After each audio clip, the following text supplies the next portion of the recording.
একটা প্রশ্ন শুধু আমার থাকে, কি জানেন, আপনি যদি এতই জনপ্রিয় হন তো বাড়ির যান না কেন নির্বাচন করতে, বাইরে কেন? হ্যাঁ, আমার প্রশ্ন এটা।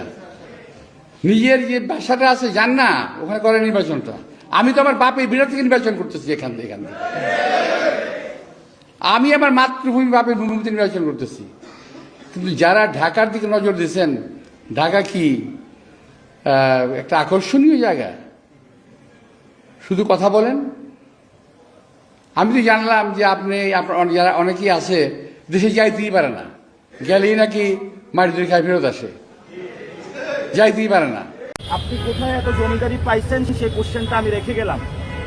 যদি জমিদারি কথায় থাকে, বাংলাদেশে 2% মানুষ জমিদার আছে, যারা দুর্নীতি, চাঁদাবাজি, সন্ত্রাসী, মাফিয়াগিরি করে জমিদার হয়েছে। আর 98% মানুষ আমাদের সাথে আছে। খেলা হবে 2% মানুষের সাথে 98%, দেখবে কারে জয়ী হবে। আপনাদের যারা সাংবাদিক আছেন, আপনারা কি কেউ জমিদার? এখন আপনি ঢাকা আসলেন, আপনাকে একজন বলল যে ঢাকাতে চাঁদপুর থেকে কেউ আসতে পারবে না, নোয়াখালী থেকে কেউ আসতে পারবে না, রংপুর থেকে কেউ আসতে পারবে না, কারণ এখানে শুধু মির্জা আব্বাসে পুরা ঢাকায় একা একা শুয়ে থাকবে সব জায়গায়, অন্য কেউ আর থাকতে পারবে না। মানুষ 12 তারিখে রায় দিবে। রায় দেওয়ার পরে ওনার বাসায় আমি বিজয়ী হয়ে ইনশাল্লাহ বিরিয়ানি নিয়ে এবং চা নাস্তা নিয়ে যাবো।